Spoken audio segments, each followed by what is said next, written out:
La ecuación diferencial para la órbita y potenciales integrables.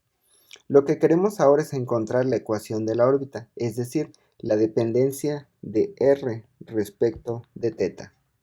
Para esto básicamente vamos a partir del lagrangiano en dos dimensiones de la masa reducida, el cual también lo podemos escribir simplemente de esta forma, donde en lugar de mu estoy llamándole m, pero es la masa reducida.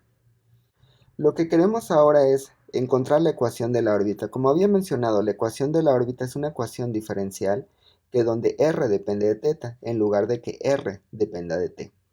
Para esto, básicamente ya habíamos encontrado que la ecuación para r tiene esta forma. Lo que ahora quiero es que este r dos puntos en realidad es una dependencia del tiempo. Lo que quiero es que en lugar que sea una dependencia del tiempo, que ahora sea una dependencia del ángulo. ¿Por qué? Porque la ecuación de la órbita es r en función del ángulo. Para esto vamos a utilizar básicamente la conservación del momento angular. Habíamos obtenido que L simplemente es mr cuadrada θ punto. Si nosotros abrimos la definición de θ punto, pues simplemente es el dθ en dt. Si yo mando el diferencial de θ del otro lado,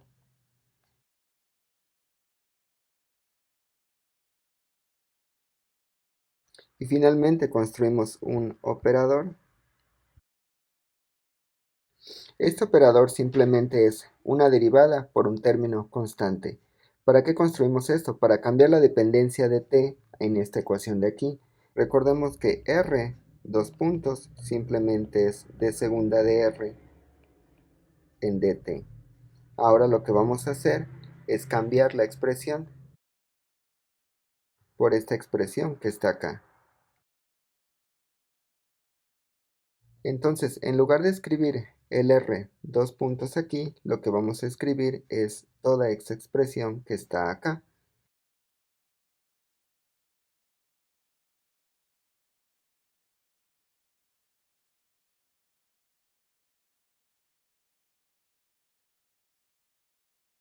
Ahora lo que vamos a hacer es un cambio de variable.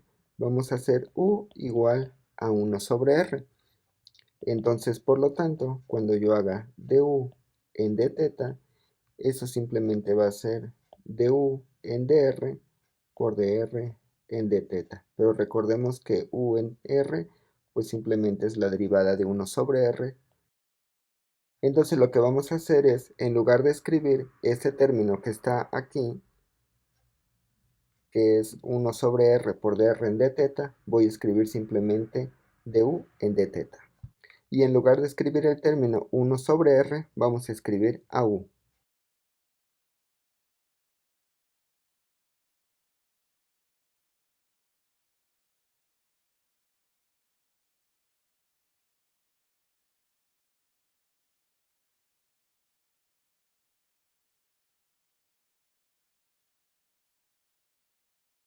Y lo que hemos encontrado es la ecuación diferencial para la órbita. Esta es una ecuación que ahora depende u en función de θ, pero cuando obtengamos la solución de esta ecuación diferencial podemos escribir simplemente u igual a 1 sobre r y entonces habremos determinado la ecuación r en términos de θ, que es la ecuación de una órbita. Esta ecuación diferencial básicamente nos va a decir la trayectoria que está siguiendo la partícula. La ecuación anterior también la podemos escribir en términos del potencial. Va a tomar la siguiente forma.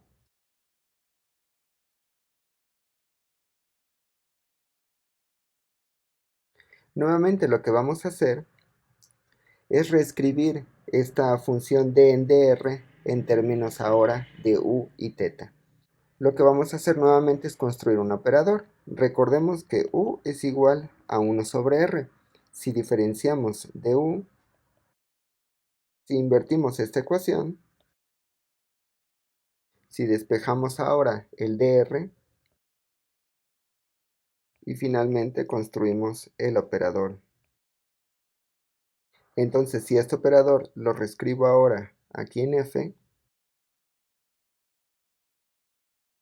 Entonces ahora lo que tenemos que hacer es sustituir esta fuerza simplemente acá.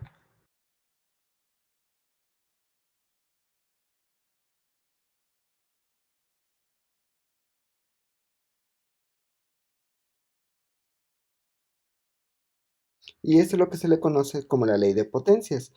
Básicamente es muy parecido a la anterior, la única diferencia es que aquí sustituimos el potencial y en la ley de fuerzas, que está aquí, lo que hacemos es sustituir la fuerza.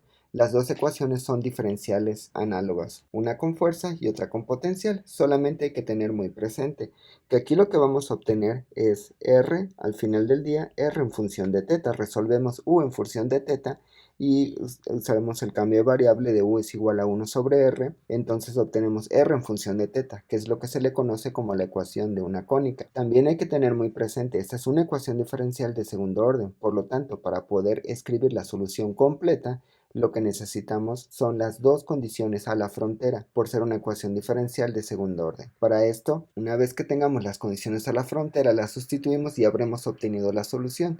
¿Cuál será la solución físicamente? La trayectoria que va a seguir la partícula específicamente en ese potencial. Recordemos que con el problema del potencial unidimensional equivalente y las clasificaciones de órbita, lo que hicimos básicamente fue plotear el potencial efectivo y entonces podíamos tener una idea de la posible trayectoria de la partícula. Aquí con la ecuación diferencial de la órbita o la ley de potencias, podemos tener explícitamente la trayectoria que va a seguir la partícula, siempre y cuando nosotros podamos tener en cuenta las dos condiciones a la frontera. Ahora lo que haremos será tomar un enfoque desde el punto de vista de la integral. Para esto básicamente vamos a partir de la energía que ya habíamos obtenido anteriormente, que es esta expresión, donde el B' es el potencial efectivo. Recordemos que este término tiene que ver con la parte de la conservación del momento angular y el otro término simplemente es el potencial al cual está sometido la partícula. Si de la ecuación de la energía nosotros despejamos el R punto, toma esta forma. Ahora, si nosotros sabemos que el R punto simplemente es el dr en dt, si lo sustituimos y despejamos el dt, lo que obtenemos será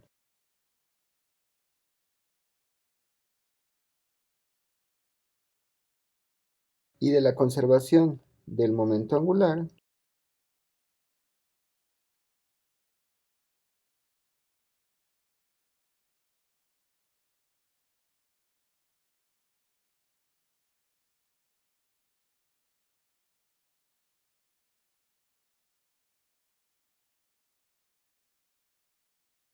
nuevamente, si hacemos el cambio de variable, que u se iguala a 1 sobre r, entonces du será menos 1 sobre r cuadrada de r. Si nosotros volvemos a sustituir en esta expresión,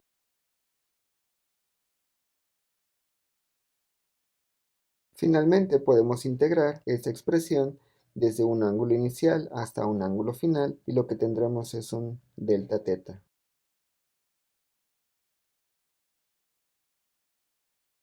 Y lo que tenemos aquí es la expresión para la ecuación de la órbita. Es importante hacer énfasis es que esta integral, bueno, la ventaja que tiene el enfoque integral es que nosotros siempre podemos poner los límites desde un punto inicial hasta un punto final, o desde un 0 hasta un u.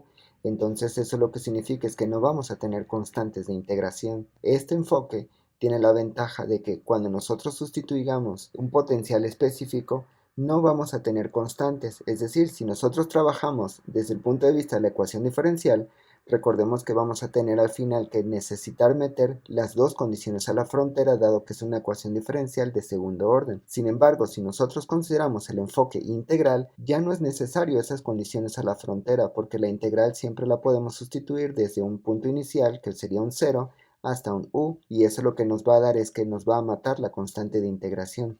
Desafortunadamente, esta integral solamente se puede resolver cuando tenemos un potencial que solamente depende de 1 sobre r y 1 sobre r cuadrada hasta ahí. Si nosotros queremos resolver cualquier otro tipo de potencial, ya la integral no es soluble. De hecho, esta integral básicamente ya ha sido solucionada.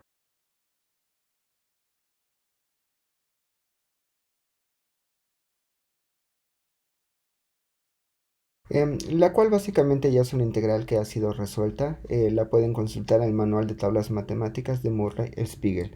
Entonces, en este tipo de problemas, todo radica en lograr llevar este tipo de integral a este tipo de solución. siempre en cuando anotando las constantes correspondientes. En este caso, este término va a ser alfa. En este caso, menos 1 va a ser igual a gamma. Y el término del potencial, bueno, habría que reescribirlo de tal forma que tenga la forma de beta. Les repito, siempre y cuando nosotros podamos llevar la integral a este tipo de ecuaciones, entonces, bueno, ya tenemos una solución conocida. De lo contrario, pues hay que resolver la integral, seguramente a través de sustitución trigonométrica. A continuación veremos el problema de Kepler, fuerzas inversamente proporcionales al cuadrado de la distancia. Por excelencia, el problema más representativo de fuerzas proporcionales a la distancia es el problema de Kepler. Lo que haremos a continuación será considerar la fuerza de Newton, es decir, G por m1 m2 entre r cuadrada, obtener el potencial, que es lo que se le nombra un potencial tipo Kepler, y a partir de ahí utilizaremos los dos enfoques. Uno es utilizando la ley de fuerzas o la ley de potencias y resolviendo la ecuación diferencial, y la otro enfoque será a partir de la parte integral. Y con esto básicamente compararemos cuál es la ventaja de tener el enfoque diferencial y cuál es la ventaja de tener el enfoque integral. En este problema, al final del día lo que queremos obtener es la ecuación de la órbita, pero ya sabemos que la ecuación de la órbita para el problema de Kepler es una trayectoria elíptica. Entonces lo que obtendremos básicamente será la ecuación r de teta, y a partir de esta ecuación r de teta extraeremos específicamente la ecuación de la elipse. Sabemos que la fuerza F de r para el caso de Newton es menos g por m1 m2 entre r cuadrada. Esto lo vamos a escribir simplemente para ahorrar constantes, simplemente como un k menos x menos r cuadrada. Ahora lo que tenemos que hacer a continuación es obtener el potencial. Recordemos que f en este caso simplemente va a ser menos la derivada del potencial respecto de r, pues solamente utiliza una variable. Entonces, despejando el potencial, simplemente tendremos la integral del f de r. Y esto básicamente nos queda que b es igual a menos el k sobre r. Ahora lo que vamos a hacer es escribir el potencial, pero en términos de u. Simplemente recordemos que u es igual a 1 sobre r, por lo tanto el potencial simplemente toma k por u.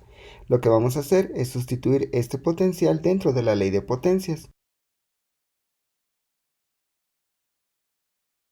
Para reescribir esta ecuación, es una ecuación diferencial de segundo grado, no homogénea pero con el término constante. Recordemos el truco que siempre existe para poder resolver este tipo de ecuaciones diferenciales.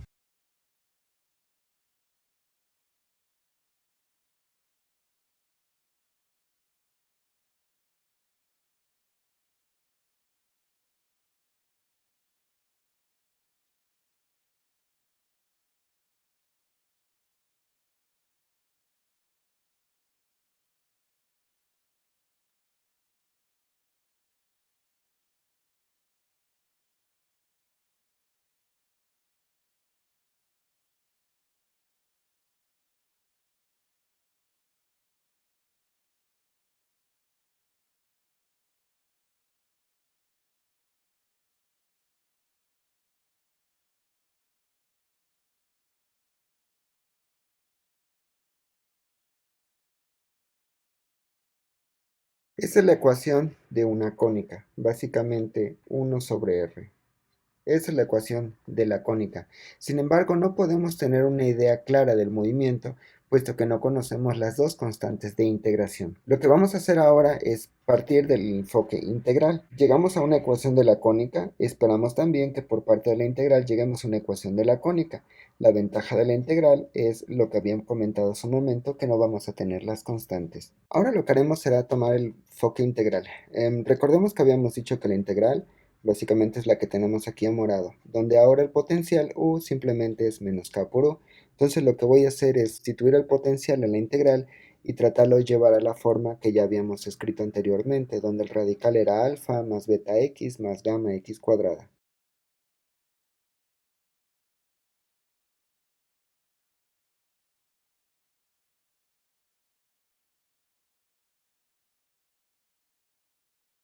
Básicamente al comparar los radicales, lo que tenemos es que ahora alfa simplemente es 2me sobre la cuadrada, beta y gamma simplemente es menos 1. Aquí se me olvidó, tenemos un signo menos, entonces por lo tanto la solución ya no va a llevar el menos.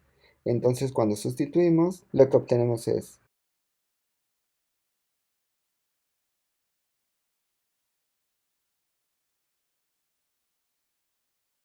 Aquí es muy importante que logremos sacar el beta fuera de la raíz para que básicamente si yo lo tomo de aquí, entonces por lo tanto lo que vamos a tener va a ser algo de este estilo.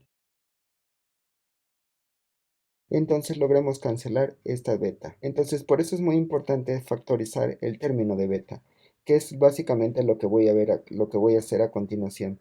Esto con la intención de que me quede la ecuación de la cónica. Por esto es muy importante eliminar el término beta.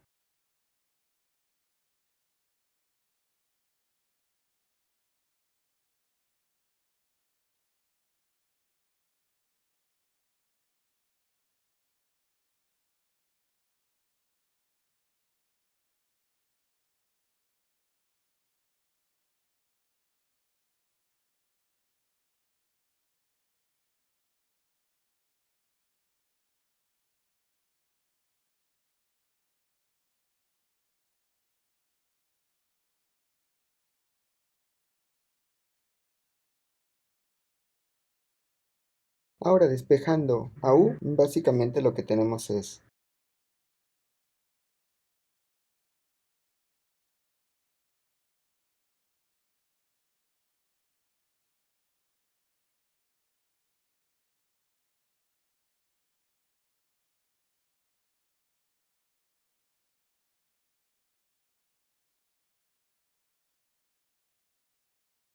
y eso es lo que se le conoce como la ecuación de la cónica, donde básicamente este término de e es la excentricidad. La excentricidad básicamente es el grado de desviación que tiene una ecuación de un círculo. Por ejemplo, si la excentricidad vale cero, simplemente es un círculo. Si la excentricidad vale 0.5, es una elipse. Pero cuando para valores más grandes de la excentricidad, entonces el círculo se deforma en una parábola o en una hipérbola, o básicamente cuando la excentricidad tiende a infinito, entonces esto nos da una línea recta. Es decir, la excentricidad nos está diciendo el grado de desviación que tiene una ecuación de un círculo. Para finalizar, quisiera básicamente hacer énfasis entre la diferencia entre la ecuación de la cónica proveniente de la parte integral y la ecuación de la cónica proveniente de la parte diferencial. Las ecuaciones básicamente son lo mismo, que es 1 sobre RC por 1 más e coseno de teta. Recordemos que lee la excentricidad. El punto es que la parte diferencial, el c, tiene exactamente la misma forma la parte integral, pero en la parte diferencial el e va metido ese b. Recordemos que ese b lo habíamos obtenido como el producto del coseno por una fase. Entonces en realidad ahí tenemos que meter explícitamente las dos condiciones a la frontera. Sin embargo, cuando nosotros analizamos la parte integral vemos que está escrita en términos de una raíz y esa raíz solamente tiene en cuenta e, l, m y k, donde e es la energía, que es una constante, L es el momento angular, que también es una constante, M es la masa reducida y K recordemos que era G por M1, M2. Entonces, esta excentricidad básicamente es una constante. Entonces es mucho más sencillo analizar la excentricidad proveniente de la parte integral, puesto que la podemos analizar directamente.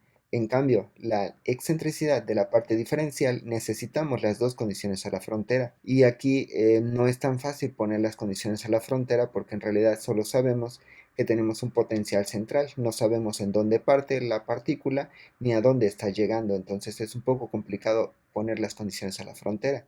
En cambio, en la parte integral no tenemos que pelearnos con eso. Simplemente tenemos que analizar cuánto vale el valor de la excentricidad y en función de ese valor de excentricidad va a ser si tenemos una circunferencia, una elipse, una parábola o una trayectoria hiperbólica. Entonces, lo que tenemos es, esto es lo que se le conoce como la ecuación de la cónica. En principio de aquí nosotros podemos decir que lo que hace es que es una órbita elíptica. Sin embargo, es un poco complicado de leerlo desde aquí, pero recordemos que todo esto está escrito en coordenadas polares. Entonces lo que voy a hacer es esta ecuación de la cónica, reescribirla en coordenadas cartesianas y recuperar la ecuación de la elipse. Lo que vamos a obtener entonces a continuación es explícitamente la ecuación de la órbita. Para esto recordemos que de coordenadas cartesianas a coordenadas polares, r cuadrada es x cuadrada más y cuadrada y x es igual a r coseno de teta. Entonces si despejamos r, vamos a llamar a beta igual a 1 sobre c para que todo esté en el numerador. Lo que voy a hacer es elevar al cuadrado, solamente hay que tener en cuenta que este r coseno de teta pues en realidad es x.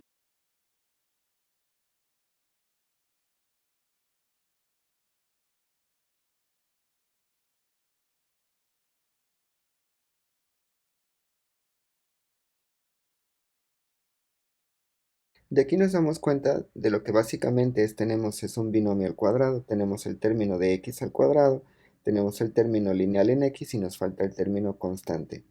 Entonces lo que vamos a hacer es sumar y restar ese término cuadrático para poder factorizar el binomio al cuadrado.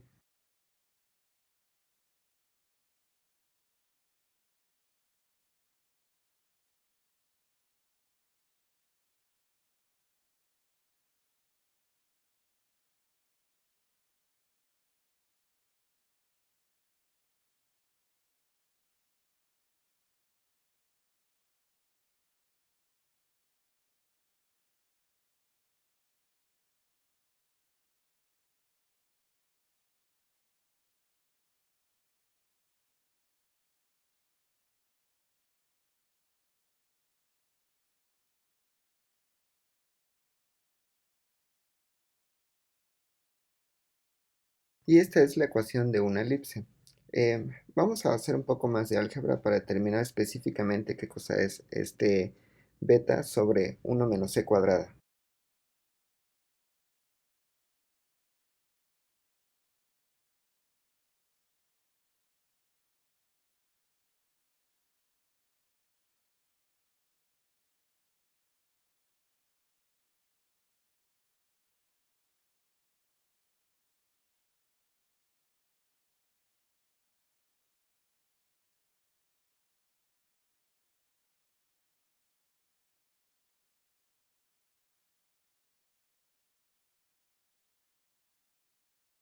Y aquí tenemos explícitamente la ecuación de la elipse, donde básicamente lo que nos quiere decir es que la trayectoria que sigue una partícula sometida en este tipo de potencial es una trayectoria elíptica, que es básicamente lo que se le aplica al Sol a la Tierra. Solamente hay que tener en cuenta que cuando nosotros consideramos el sistema Tierra-Sol, como el Sol es mucho muy masivo, no está centrado en la elipse, es decir, recuerden que la elipse más o menos tiene esta forma, entonces este sería uno de los focos. Entonces, el punto es que no está centrada en uno de los focos, es decir, el Sol no está específicamente aquí en uno de los focos, sino que en realidad está un poco desfasado, básicamente dado por este término, por el hecho de la cantidad de masa que tiene el Sol, donde la distancia a cuadrada y b cuadrada, bueno, pues son explícitamente este término de aquí y este término de aquí. Entonces quiero hacer énfasis que siempre y cuando nosotros tengamos una ecuación de la cónica donde tenga este signo positivo aquí explícitamente, entonces eso nos va a dar una ecuación de la elipse. Si nosotros llegamos a tener un signo menos en esta parte, entonces eso se va a ver reflejado aquí. Entonces la ecuación con un signo negativo en lugar del positivo es la ecuación de una hipérbola. Entonces así es como nosotros podemos tener básicamente una buena idea a través de la ecuación de la cónica el tipo de movimiento que podría realizar el sistema. Para finalizar, vamos a obtener la tercera ley de Kepler. Vamos a partir de la velocidad areolar, la cual básicamente la habíamos definido como un medio de r cuadrada teta puntito. Pero recordemos también que el momento angular se conserva y este es mr cuadrada teta punto. Si nosotros escribimos el momento angular en términos de la velocidad areolar, pues nos queda 2ma. Si yo despejo el a y si ahora esta área la diferencio en el tiempo, entonces lo que voy a hacer ahora es integrar esto. Básicamente lo que voy a hacer es considerar que parte de un punto de la elipse y llega a ese mismo punto. Entonces, por lo tanto, da un periodo completo. Y ese periodo completo también barre pues toda el área porque es todo el periodo completo, donde estoy llamando tau al periodo. Entonces ahora ya tenemos esto en el periodo. Lo que vamos a hacer es recordar el área de una elipse, que básicamente es pi por a por b, siendo b el eje menor y siendo a el eje mayor, que ya los habíamos obtenido anteriormente. Entonces si los sustituimos, y como mencioné, recordemos que ya habíamos obtenido anteriormente qué cosa es a y qué cosa es b. los voy a sustituir explícitamente.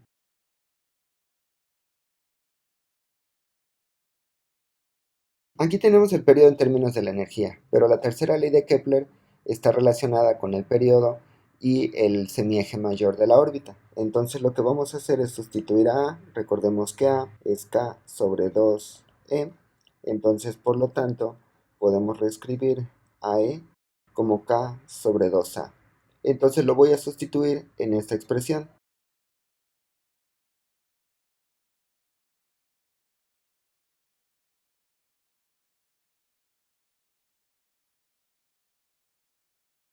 Y aquí lo que tenemos es básicamente la tercera ley de Kepler, la cual nos dice que el cuadrado del periodo es proporcional al cubo del semieje mayor. Entonces, bueno, con esto quiero concluir que así es como se obtienen los problemas de fuerzas centrales. Tenemos dos opciones: hacerlo a través de la derivada, a través de la ley de potencias o básicamente a través de la integral. La diferencia fundamental son las constantes que van a aparecer en la ecuación diferencial y que no van a aparecer en la integral.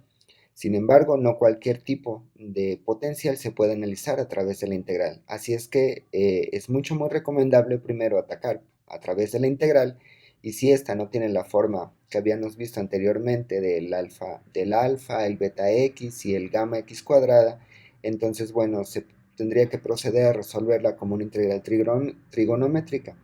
En dado caso que esta integral sea muy complicada, entonces bueno, tendríamos que hacer uso de la parte diferencial. Para concluir, solamente quiero poner explícitamente las tres leyes de Kepler, las cuales fueron obtenidas por ahí de los años 1600, y dice, la primera ley dice: los planetas se mueven en órbitas elípticas alrededor del Sol, con el Sol en uno de los focos. ¿Qué es más o menos, no? Porque en realidad cuando sacamos la ecuación vimos que estaba un poquito desfasado, y eso es debido a la masa tan grande que tiene el Sol comparada con la de los planetas.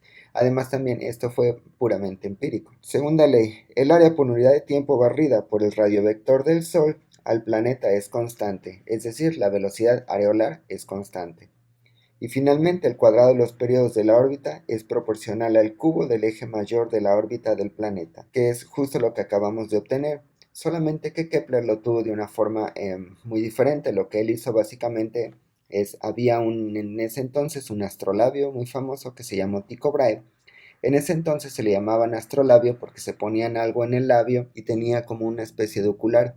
Entonces se lo tenían que tener forzosamente en el labio y de esa forma trataban de orientarse. Entonces Tycho Brahe fue el de los que estuvo haciendo las mediciones. Desafortunadamente Tycho Brahe muere y entonces deja algunos datos, pero como Tycho Brahe era contemporáneo de Kepler y eran amigos, entonces Tycho Brahe le pasa los datos, bueno, la familia de Tycho Brahe le pasa los datos a Kepler, y Kepler termina de analizar los datos y se da cuenta de estas tres leyes. Desafortunadamente Kepler nunca incluye a Tycho Brahe en estas tres, o sea, podrían haber sido leyes de Kepler y Tycho Brahe. Pero como él ya había muerto, bueno, pues Kepler se lo agenció todo. Y después estas leyes fueron básicamente también corroboradas por Newton, solamente que de la parte newtoniana es un poco más complicado obtener explícitamente la trayectoria elíptica que está siguiendo un planeta. Vamos a hacer otro ejemplo para que esto también quede más claro. Ejemplo: encontrar la ecuación de la cónica y describir el movimiento que realiza una partícula en el potencial. Y aquí está.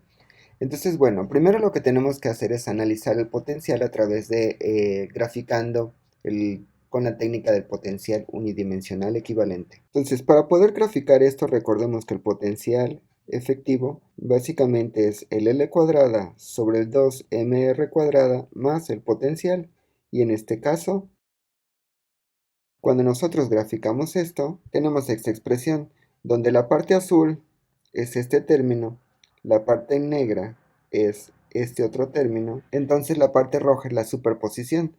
Lo que básicamente tenemos aquí es que no tenemos un pozo de potencial, por lo tanto la partícula no va a poder ser atraída y estar orbitando alrededor de ella, por ejemplo, como en el caso Tierra-Luna.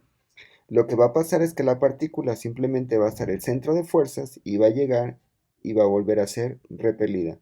Esto nos va a dar una trayectoria ya sea parabólica o hiperbólica. Dado también el término que tiene el potencial, que simplemente es 1 sobre r y 1 sobre r cuadrada, Esto lo podemos ver que podemos usar la integral de la cónica, que ya habíamos obtenido antes previamente. Entonces lo único que tenemos que hacer es escribir aquí el potencial, sustituir en esta integral de la cónica el potencial en términos de u, el cual para nuestro caso, el b en u, pues simplemente va a estar dado como un alfa u más un beta u cuadrada. Entonces si lo sustituimos, simplemente tenemos que sustituirlo y factorizar.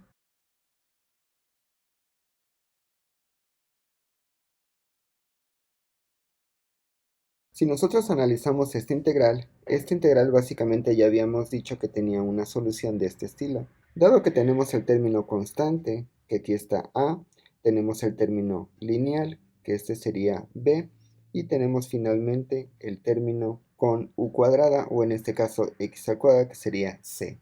Entonces, bueno, lo único que tenemos que hacer es reescribir básicamente a, b y c en esta parte de la solución. Ahora lo que tenemos que hacer a continuación es sustituir este a, b y c en la integral, bueno, en la solución de la integral. Hay que recordar que es muy importante factorizar esta b, puesto que la raíz es lo que va a ser la excentricidad. Recordemos que la excentricidad es el grado de desviación que va a tener un círculo.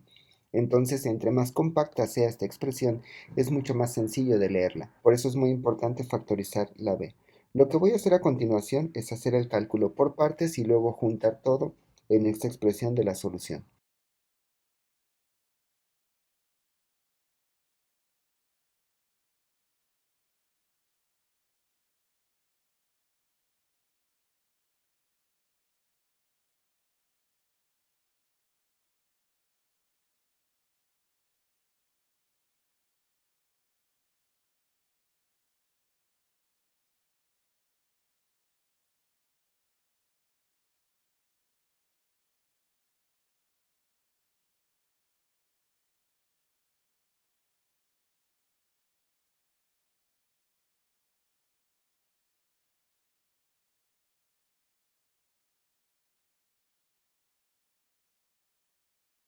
Ahora sí, lo que vamos a hacer es sustituir el término de 1 sobre la raíz y sustituir el término de c. Básicamente todo lo tenemos que sustituir en este término de 1 sobre coseno, y hay que tener en cuenta que aquí tenemos un signo menos y este es igual a un signo menos, por lo tanto el signo menos va a desaparecer.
Ahora despejando a u,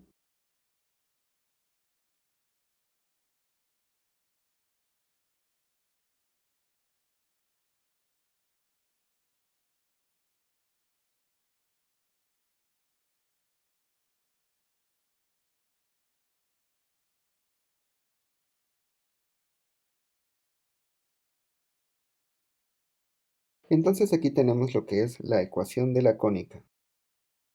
Si nosotros queremos obtener la ecuación de la órbita, lo único que tenemos que hacer es nuevamente reescribir, elevar esto al cuadrado, reescribirlo en términos de coordenadas cartesianas, como lo hicimos en el ejemplo anterior de Kepler. Pero lo como comentaba la vez pasada, este signo menos básicamente lo que hace es que entonces ahora vamos a tener un signo menos en la ecuación de la órbita. Entonces la ecuación de la órbita va a ser de este estilo, donde este signo menos es para una hipérbola, el signo más es para una elipse, pero en este caso el signo menos es para una hipérbola. Por lo tanto, concluimos que el movimiento es de una hipérbola, lo cual era de esperarse, puesto que cuando analizábamos el potencial efectivo, decíamos que no tenía ningún pozo, entonces eso significa que el potencial pues no va a ser atractivo, simplemente iba a desviar a la trayectoria. En este caso, dependiendo qué tan cerca pase la partícula del centro de fuerzas, va a ser si su movimiento es una hipérbola o una parábola, pero no va a haber un potencial atractivo, como básicamente lo habíamos mencionado anteriormente cuando teníamos un pozo. Si tenemos el pozo, entonces hay una atracción, pero en este caso no se forma ningún pozo, por lo tanto, la trayectoria es una hipérbola. Por eso es muy importante analizar y graficar el potencial efectivo. Ejemplo, mostrar que si una partícula describe una órbita circular bajo la influencia de una fuerza central atractiva dirigida hacia un punto del círculo, la fuerza es inversamente proporcional a la quinta potencia de la distancia. Inciso B, mostrar que para la órbita descrita, la energía total de la partícula es cero. Bueno, aquí lo que tenemos básicamente es el proceso inverso. Aquí lo que nos dicen es que la ecuación de la órbita es circular. Entonces lo que necesitamos determinar es la fuerza. Para esto básicamente vamos a partir de la ley de potencias. Y partiendo de la ecuación paramétrica de un círculo, lo que tenemos que hacer entonces es derivar dos veces a u y sustituirlo en esta ecuación, la ley de potencias, y así es como básicamente obtendremos el potencial. Solamente hay que tener cuidado de reescribirlo, como lo haremos a continuación.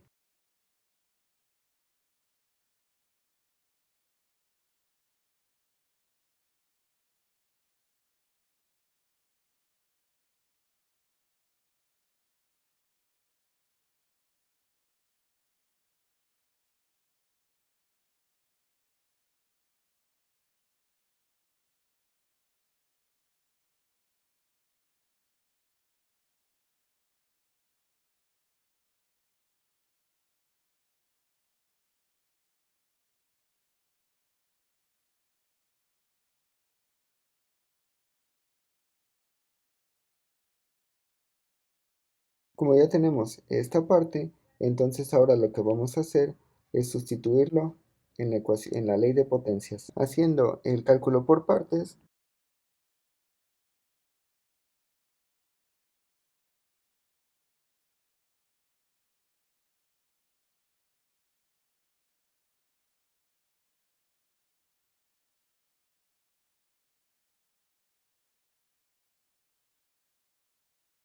ahora lo que necesitamos hacer es que posteriormente toda esta información la vamos a sustituir aquí y debemos de despejar el du e integrar. Entonces por eso es muy importante que ahora en lugar de que esté escrito en términos de teta, recuperemos nuevamente la expresión en términos de u para poderlo integrar. Si vemos aquí tenemos el 2r coseno cúbico, pero resulta que u es el 2r coseno, entonces solamente debemos de multiplicar y dividir este término para obtener el u.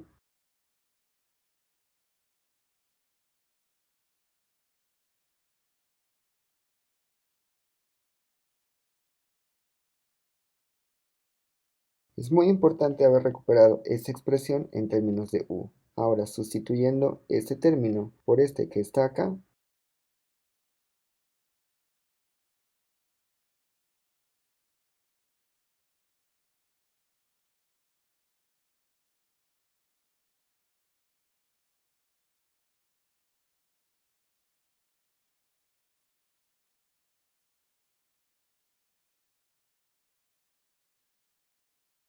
entonces dado que el potencial es conservativo, sabemos que f de r simplemente es menos la derivada de b respecto de r.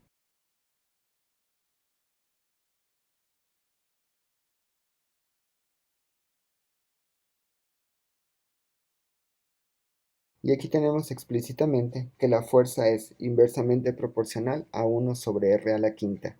Esto lo que quiere decir es que está justo abajo en el pozo.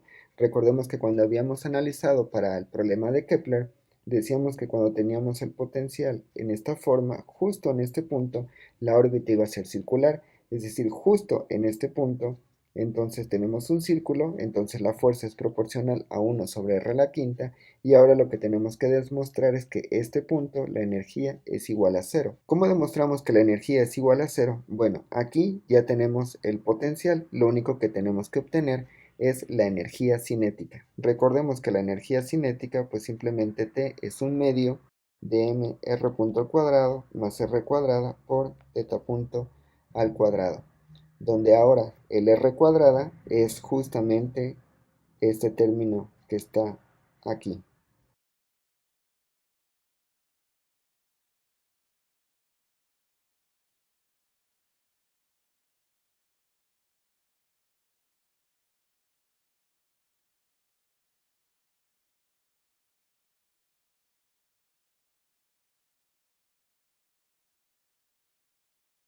Ahora, pero de la definición del momento angular,